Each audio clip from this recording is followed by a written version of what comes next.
Isiah Thomas, Lloyd Pierce, two former coaches in the NBA, and I got to start this with props to Ty Lue. Yes. Now 4-0 in Game 7s in his career, only coach ever with more wins undefeated in Game 7s, Red Auerbach. So that's elite company that Ty Lue has joined, Zeke. And one of the most historic comebacks from a coaching standpoint that we've ever seen in a championship series. Being down 3-1 to that historic Golden State team that was 73-9 and leading that Cavaliers team back to confidence and victory. And we just seen him put his confidence back into the Clippers. And, you know, as Reggie Jackson said, he was smooth as peanut butter, you know, in terms of talking to us and just very calm. So he has a way with the team, you know, when they're in tough situations and keeping them confident. And that confidence showed tonight in the Game 7. In the Game 7, right, they're 50% from the field, 46% from the three-point line, and a shocking 24 for 24 from the free throw line. So you're talking about that type of offensive efficiency where they're not missing. Right. You know, they're extremely confident. So you got to go to the bench and give Ty Lue a lot of props for that. Well, it starts with his best player as well. I mean, Kawhi Leonard, you look across the board, 1 assist shy of a triple-double, 28, 10, 9, 4 steals, but you were saying that efficiency? Yeah, 10 for 15 from the field, shot 60% from the field in this series. Game 6 and 7, saved his best for last when facing elimination. Well, he's been in this situation plenty of times, and we understand Kawhi is an excellent closer, not a good closer. He's an excellent closer, and we've seen it enough. But I thought today the difference in how Ty used Kawhi, he was essentially their point guard, and you saw him initiate a lot of the possessions in this game. And so we know he's an efficient scorer. We know he can attack the rim as he's doing here, going by, you know, Boban. But to put the ball in his hands, to start the offense, this is probably one of the most complete games that I've seen out of Kawhi Leonard.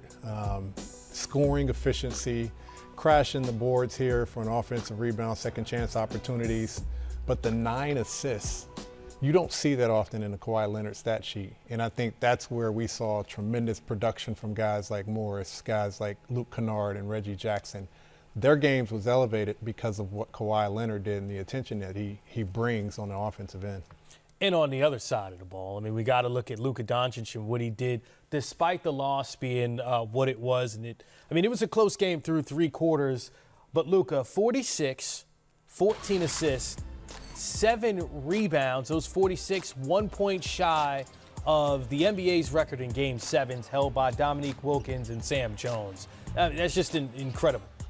Yeah, it is. And I'm going to take a different approach here because, you know, while these numbers sound great and Luka is fantastic, I'm wondering if you can really win and get a championship playing the way Luka plays, you know, because it's all Luka, right? And, you know, he's so dominant with the basketball. And we saw this in Houston with James Harden.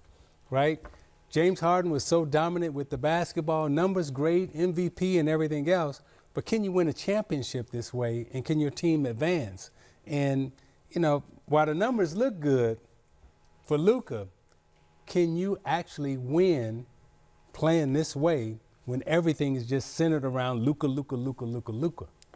Well, that's a key point when we look on the Clippers and what happened, the difference between Game 6 and Game 7. Game 6, it was Reggie Jackson, Paul George, Kawhi Leonard scoring 90 of their points. It was a different story in Game 7. You look at Marcus Morris knocking down 7 3-pointers. You look at Terrence Mann coming off the bench to score 13. Luke Kennard with 11. Nick Batum also with 11. It was a more complete effort by the Clippers. Well, I think his point's valid. It's 22-6 advantage for the LA Clippers off the bench. And so when you start there, who else can come in and impact the game? Obviously, scoring is one area, but that's a huge area. Yeah. And if the Dallas Mavericks are centered around Luka and the ball dominance of Luka, it is going to be hard in a game like this. Yes, he scored well, but who else was able to impact the game? And so I think that difference, 22-6 advantage, Clippers bench, but the other advantage was 30-22 in terms of assists. And so Kawhi's tremendous game of running this team, getting other guys involved, and they had guys step up, but those guys were empowered to step up, and that's why they had tremendous production from the bench and with the assists. Yeah, I think, you know, using Luka the way you use him, again, he's great, you know, one of the best players we've ever had in our league.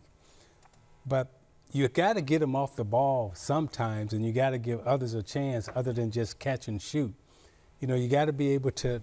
It's a team game, and the numbers say that he plays team basketball, but the numbers don't tell you how much he's really got the ball all the time. And like I say, we've seen this with Harden, you know, in Houston, and I just don't know if you can win championships this way. Quickly, is it a coaching issue? Is it a front office issue? Do they have the right talent on the team? Like, why is that happening? Well, it's always a system issue, right? And we've seen Carlisle. This is the first time I've ever seen Carlisle use a player like this much, where the ball is just always in his hand. Carlisle is usually, you know, everybody touches, feel it, moving basketball around. But Luka has been so good and so dominant, you can't argue with the numbers. The analytics going to say we're wrong, all right? But from a winning championship standpoint, I'm going to say analytics is wrong.